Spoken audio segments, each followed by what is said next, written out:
Welcome friends, स्वागत है आप सभी का मेरे इस एनसीईआरटी हॉर्नबिल की इंग्लिश क्लास 11th की सीरीज़ में। इसमें हम चैप्टर 2 का we are not afraid to die if we can all together, इसमें पार्ट 3 एक्स्ट्रा क्वेश्चन जो आपके इंपॉर्टेंट क्वेश्चन रहते हैं एग्जाम में आने के लिए, उनको आज हम डिस्कस करेंगे। तो आज हम स्टार्ट करते हैं फर्स्ट क्वेश्चन से। पहला क्वेश्चन पूछा गया है कि where did the narrator want to go, वो कहाँ जाना चाहता था और क्यों। The narrator and his family loved adventure, उनको एडवेंचर्स बहुत ज़्यादा पसंद थे। The narrator wanted to replicate the round of the world voyage made by the famous explorer captain James cook 200 years ago. जो उसने कैप्टन जेम्स कुक ने ऐसे जो एडवेंचर किया था उसका वो जो नकल करना चाहता था, वैसे कुछ वो करना चाहता था। So he set sail in the Wave Walker, उसने सेल को सेट किया। ए बोट स्पेशली डिज़ाइन करी boat specially and made for this purpose. Perhaps the dangers and adventures involve in the voyages, जो डेंजर्स और adventures का mood था जो उसमें इन्वॉल्व था, and their desire to complies, इसकी वजह से ही उन्होंने something unique beckoned them to undertake the journey. उसी की वजह से वो मतलब वो इशारा करके कह सकते हैं इसके वर्ड का मीनिंग कि उसको बुला रहे थे ताकि वो उसको कर सके आगे इसमें। ठीक है, नेक्स्ट देखिए क्वेश्चन है कि what preparations did the narrator and his wife make for this round the world sea voyage, मतलब कि उसने क्या राउंड द वर्ल्ड जो ट्रिप करना चाह रहा था वो, उसमें उसकी वाइफ ने और उसने क्या प्रिपरेशन करी। तो उन्होंने प्रिपरेशन क्या करी थी, the narrator and his wife wanted to duplicate the round of tree, जैसे पहले क्वेश्चन में डिस्क्राइब किया गया है कि वो जो राउंड द वर्ल्ड को इसको वो जो 200 ईयर्स पहले कैप्टन जेम्स कुक ने किया था उसको वो करना चाह रहे थे।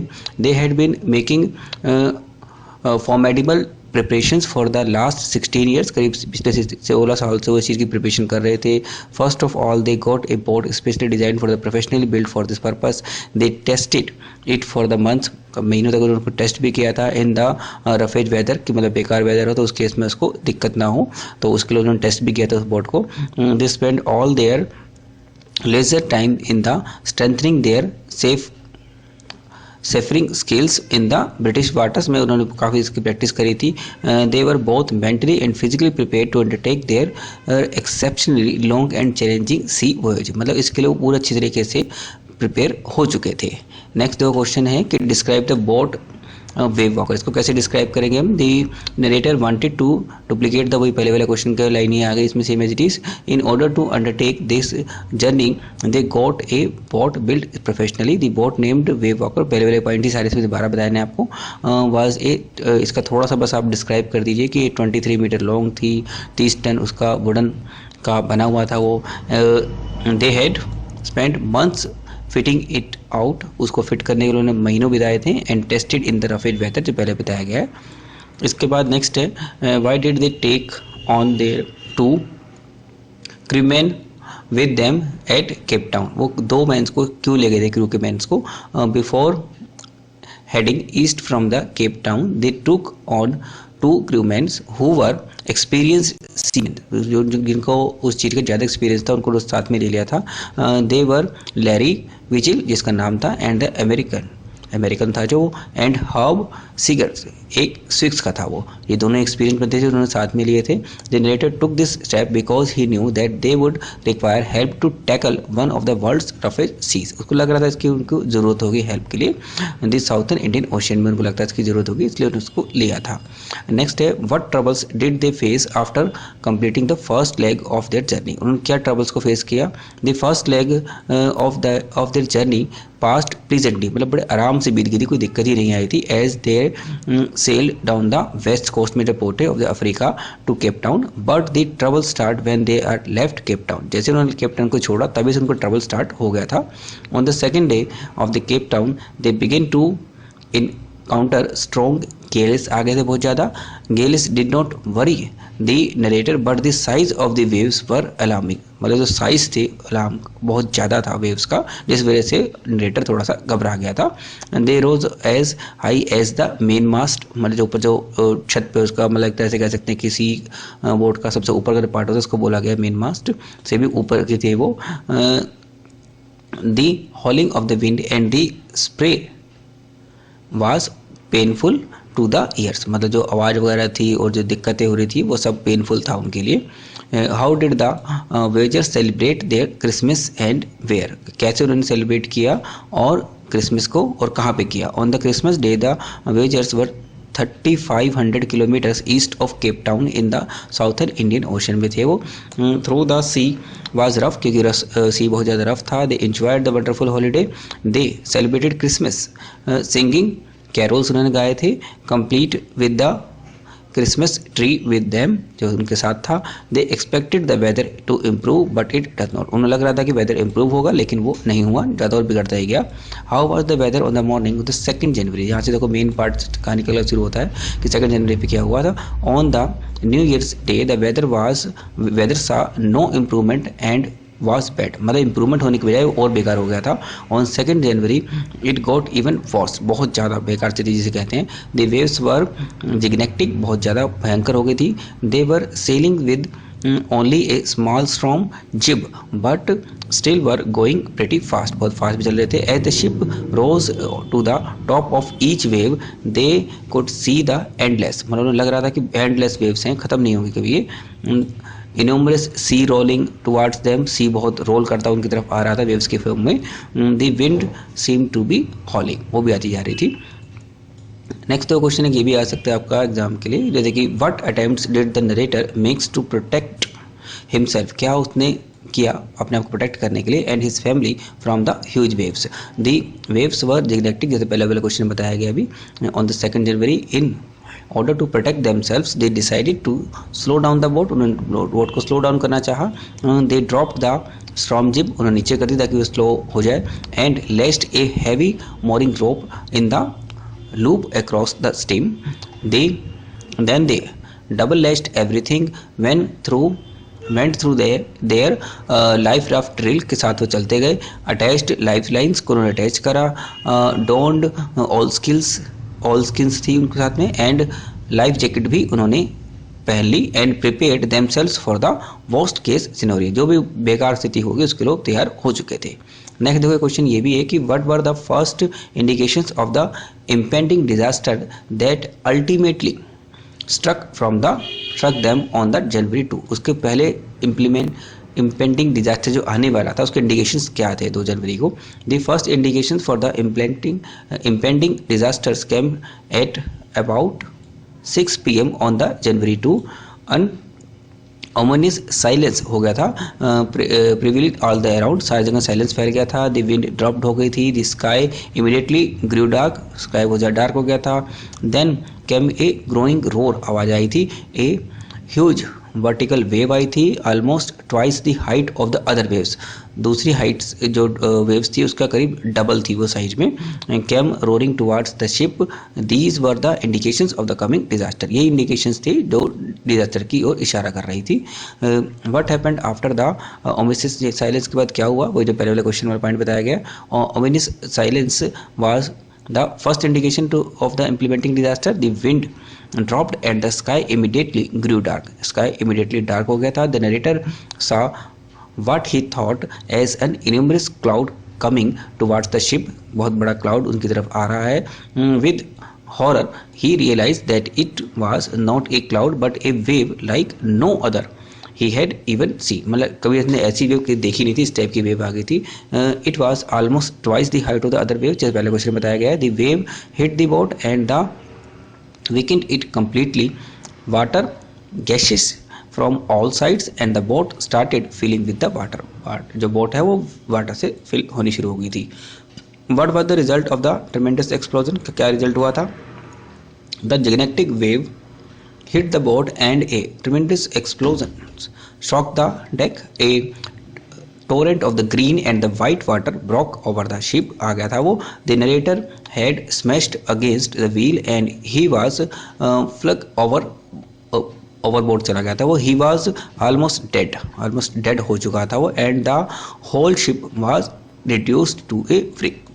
Others were also hurt in the process, बाकी सब भी उसमें हर्ट हुए थे। Then the frantic efforts to save the boat and the everybody's life began, उनकी लाइफ बच गई थी, उन्होंने बहुत ज़्यादा एफर्ट्स किए थे, उसके बारे में बताया गया है। नेक्स्ट देखिए क्वेश्चन है, how did the narrator accept his approaching death, उसने इसको कैसे एक्सेप्ट किया था जब अप्रोचिंग डेथ उसकी तरफ आ रही थी, and why was he still peaceful, बाद में बाद वो फिर भी पीसफुल में क्यों था। The narrator saw a torrent of the green and the white water breaking over the ship, के ऊपर की तरफ से ब्रेक करता हुआ आ रहा है। His head had smashed into the wheel, जो व्हील में उसका हेड स्मैश हो गया था, मतलब टकरा गया था। He felt himself flying overboard, की बोर्ड के ऊपर से वो उड़ रहा है जैसे कि, and sinking below the waves. He was losing consciousness, उसने कॉन्शियसनेस अपनी खो दिया था। He accepted his approaching death without murmuring, उसको लग रहा था कि अब मेरी डेथ आ जाएगी, अब जो है उसमें उसको डेथ को एक्सेप्ट कर लिया था। He felt quite peaceful even when death was approaching and Wave Walker was never capsizing. Next देखो क्वेश्चन और है कि how did the narrator hurt himself in January, कैसे उसने हर्ट कर लिया था अपने आप को, वही पहले वाले क्वेश्चन से थोड़ा सा बांट दिया गया है। The narrator hurt himself very badly on that January 2 when a tremendous high wave hit their boats and he was initially thrown overboard before being tossed back by the wave to hit the boom of the boat. जैसे उसको टकराया था उसके बाद वो hit लगा था, झगड़ा मतलब उसका झटका सा लगा था जिस वजह से वो उसमें गिर गया था। Subsequently waves tossed him around the deck like a rag doll, cracking his left ribs, मतलब लेफ्ट रिब को उसने पूरा क्रैक कर दिया था, एंड ब्रेकिंग हिज टीथ भी उसको ब्रेक कर दिए थे। नेक्स्ट देखो क्वेश्चन एक और है, I had no time to worry about bumped heads says the narrator, उसने ये कहा कि ऐसा क्यों कहा, what problem do you think deserves his immediate attention, क्या थी प्रॉब्लम वो, the problem that deserves immediate attention was the repair of the starboard side, उसको रिपेयर करना चाह रहा था वो, मेन ये प्रॉब्लम थी जिसको वो सॉल्व करना चाह रहा था। विच हैड बेस्ट ओपन, जो ओपन हो गई थी विद एवरी वेव, के साथ खुलती जा रही थी वो। It was letting water enter the boat, if he did not make more repairs the boat would have surely sunk, अगर उसको रिपेयर नहीं करता तो वो बोट पक्का डूब ही जाती, and they would have drowned. What are Mayday calls क्या थी, and why was the ship getting no replies to its Mayday calls, उसने किसी ने रिप्लाई क्यों नहीं किया था। Mayday calls are disaster signals होते हैं basically, send through the radio by the ships facing trouble in the sea, जो ट्रबल में फंस जाते हैं उनके लिए सिग्नल्स भेजे जाते हैं। They are made to get help from other ships, ताकि दूसरे शिप जो आसपास से गुजरे उसकी मदद कर सके passing near by. The boat Wave walker was not getting replies to its Mayday calls, उसका रिप्लाइज नहीं कर रही थी वो, because the boat had reached a remote part of the sea, मतलब सी के बहुत दूर निकल गई थी वो, where other ships did not go, जहाँ पे और शिप जाते नहीं थे। What did the shoe says when she was asked by her father, जब उसकी मतलब जो डॉक्टर के साथ में गई थी, about why she had no complaint about her grave injuries, उसने क्यों कंप्लेंट नहीं कर रही थी उसके बारे में वो। She had been injured badly when the wave had hit the ship, जब शिप को वेव ने बहुत ज़्यादा हिट किया था तब वो बहुत ज़्यादा इंजर्ड हो गई थी, घायल हो गई थी। Her head had Solan alarmingly, मतलब बहुत ज़्यादा उसमें सूजन भी आ गई थी। She had 2 black eyes and she had also showed to her parents a deep cut on her arm, arm में भी बहुत ज़्यादा उसका डीप कट भी लग गया था। when asked why she had not complained about her injury earlier, she replied that she had not wanted to worry her parents, वो पेरेंट्स को अपने जो है मतलब परेशान नहीं करना चाहती थी। when they were trying to save them all, क्योंकि वो बाकी सब उनको बचाने में लगे हुए थे। I did not want to worry you when you were trying to save us all.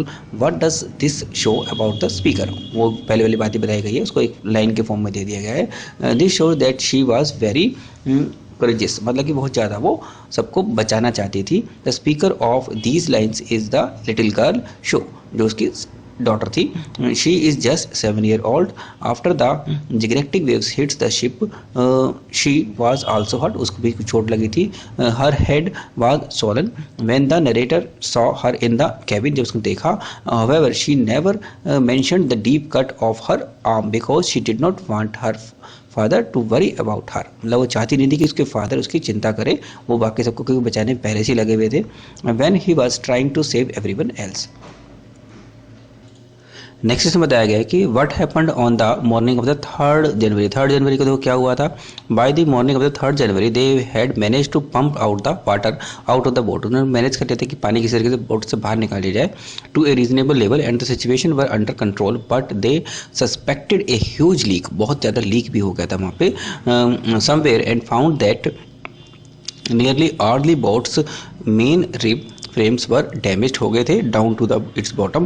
The narrator knew that the wave walker will not be able to the hold together long enough to reach Australia. और लग गया था कि वे narrator को कि वो Australia तक नहीं पहुंच पाएंगे इस चीज़ से. So the narrator made some calculations, उन्होंने कैलकुलेशन करी and found two small islands. उसको लगा कि 2 islands उसके आसपास ही है. A few hundred kilometers to the east. They hoped to reach one of them. उन्होंने सोचा कि वहाँ पे कम से कम एक पे पहुँच जाया जाए. What were the chances of the voyagers survival after the big wave hit them? उसके क्या चांसेस बच गए थे सर्वाइव करने के? The chances of the survival of the wave walkers crew were very bleak. मतलब बहुत खत्म हो चुके थे almost. They somehow survived for 15 hours after the wave hit of the boat. मतलब उससे करीब 15 घंटे तक वो और सर्वाइव कर सकते थे. But the narrator knew that the wave walker were not going to hold on much longer. पर नरेटर को ऐसा लग रहा था कि बहुत देर तक उसको होल्ड नहीं कर सकता. He checked his charts and calculated that there were the 2 small islands. पहले क्वेश्चन में था a few hundred kilometers to the east. They only hope to survival was the कौन सी होप है कि उनके पास to reach these islands to in the vast ocean. पूरे बड़े इस ओशन में किस तरीके से वो उन छोटे island से पहुंच जाए. Why did the narrator and his wife Mary feel that the end was very near? क्यों उनको ऐसा लग रहा था कि जो आपका उनका अंत है बहुत ही करीब है. What situations made them feel so? कैसी सिचुएशन से वो फील कर रहे थे ऐसे? The situations which made them feel that the end was very near that at 9:04 PM पे on the January 4 black clouds began building up behind their boat. black clouds आ गए थे बहुत ज़्यादा. इसके अलावा within an hour the wind increases of the 40 knots की speed से बढ़ गई थी and the waves were getting higher. The weather continued to deteriorate throughout the night. पूरी नाइट को उनको ऐसे ही वेदर रहा. And by drop on the January 5 the motion of the boat brought more and more water in through the broken tanks. में से बहुत ज़्यादा पानी इसके अंदर लग गया था. Thus they felt that the boat would sink. कि बोट उनको लग रही थी डूब जाएगी and they would be all they die. उनको ऐसा लग रहा था कि अब वो सब मर जाएंगे.